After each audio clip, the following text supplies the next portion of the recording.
Welcome to This Explainer. Today, we're diving into Yusuf DM's fascinating breakdown of the invisible web processes that actually keep us safe online. Think about it for a second. How many times do you log into something on an average day?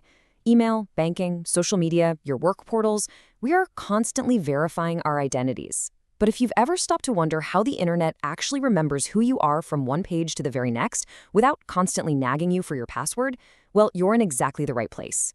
We are unpacking an article titled Behind the Login, The Science of Sessions, and we're going to break down exactly how this digital magic really works. So, what actually happens when you click that login button? I mean, we do it so effortlessly that it's basically second nature. You're probably shopping for groceries, checking your bank balance, or just scrolling through your friends' updates. We take that instant access totally for granted. We just expect the website to know it's us as we navigate from a product page straight to our shopping cart and then to checkout. But the underlying architecture making that seamless journey possible, it is absolutely vital to our digital safety. To demystify all this invisible architecture, there's this brilliant analogy from our source. Think of it exactly like visiting a highly secure physical bank. Imagine you walk in, the security guard at the front desk checks your ID, and they hand you a temporary physical visitor badge. As long as you're wearing that badge, you can walk around, speak to the tellers, conduct your business, the whole shebang. The guard doesn't stop you and ask for your driver's license every single time you take a step toward a new teller window, right? Because you have the badge. But the moment you're done, you have to hand that badge back. Your session at the physical bank is over. Well, a website operates exactly the same way, just substituting that physical visitor badge for a digital session token. Because here's the thing, the internet actually has a terrible memory. The HTTP protocol, which powers the web, is inherently stateless. That means without a session, a website literally forgets who you are the very second you click a new link. So, looking at the formal definition, a web session is simply that established connection allowing you to securely interact, browse, and submit forms on a site. When your browser talks to the web server, it creates this continuous link. Without this session management process acting as a memory bank, you would have to type your username and password over and over and over again with every single click you make. Sessions are quite literally what make the modern web usable. And that brings us perfectly to why this architecture is so crucial to get right. Section 1. The 4 pillars of security. Why sessions actually matter. All right, so effective session management isn't just some convenience feature. It is the absolute backbone of protecting your data. The source outlines 4 key pillars of security here, starting with authentication. This guarantees that only the right people, like you, can initiate a session and access your account in the first place. Think of this as the front door of the internet. A session is usually only initiated after you successfully prove who you are with your login credentials and, increasingly, with an extra layer like multi-factor authentication, or MFA. It strictly ensures that the person requesting that digital visitor badge is actually authorized to have one. Next up is authorization. So once you're inside, this makes sure you only go where you're allowed to go, just like that bank badge restricting access to the actual vault. Let's give this some real-world context. Just because you logged into your company's HR portal doesn't mean you automatically have the authorization to view everyone else's salary or completely change the corporate hierarchy. During your active web session, the application is constantly checking your specific permissions behind the scenes, ensuring you are strictly blocked from taking any unauthorized actions or seeing data that doesn't belong to you. Your active session acts as a secure boundary. Third, we've got data protection, which securely transmits your sensitive info, like passwords and credit card details, over the internet. When you have an active session, a massive amount of incredibly private information is flowing back and forth between your browser and the web server. Proper session management ensures this pathway uses strong encryption. Because without this encrypted session tunnel, we would be incredibly vulnerable to things like man-in-the-middle attacks. I mean, someone sitting on the same public Wi-Fi at a coffee shop could simply pluck your active token or private data right out of thin air. And finally, user experience. Proper session management means you aren't constantly getting booted out or hit with annoying timeouts while you're just trying to browse.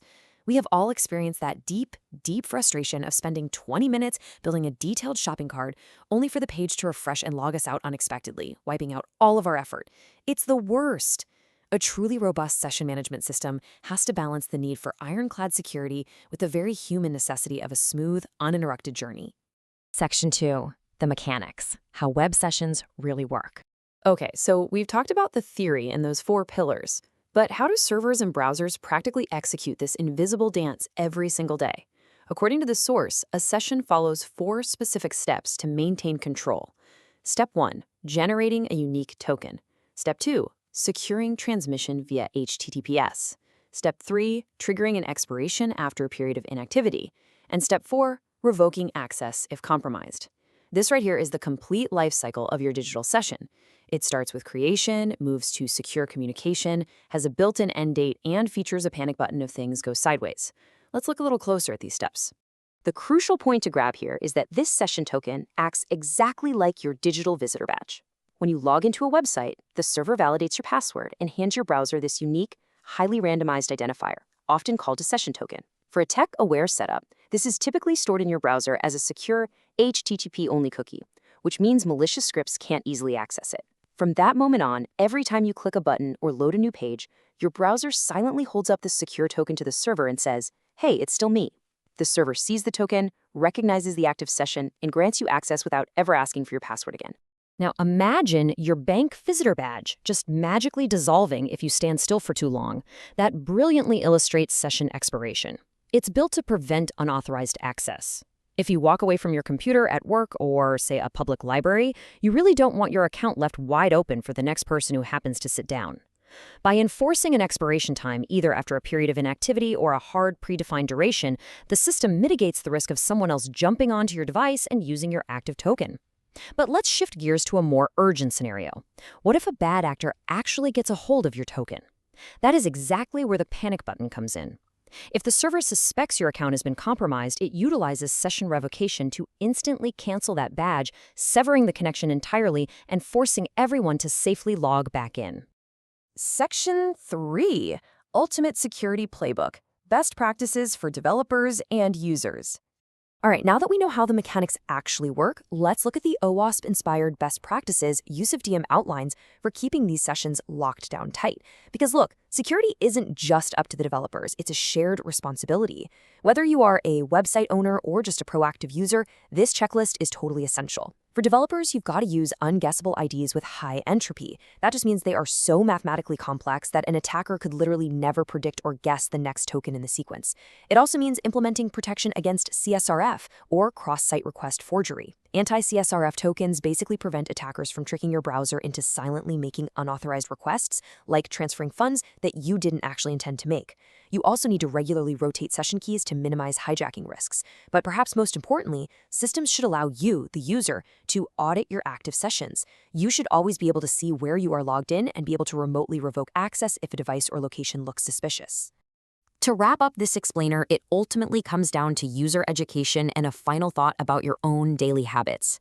Are you leaving your digital visitor badges lying around for just anyone to grab? The incredible architecture of session management works flawlessly to protect us behind the scenes, but it really only goes so far if we don't do our part. So, the next time you finish using a public or shared computer, take a deliberate second to hit that logout button. You wouldn't leave a highly secure bank vault visitor badge sitting on a coffee shop table, so definitely don't do it with your digital life either. Until next time, stay secure and keep learning.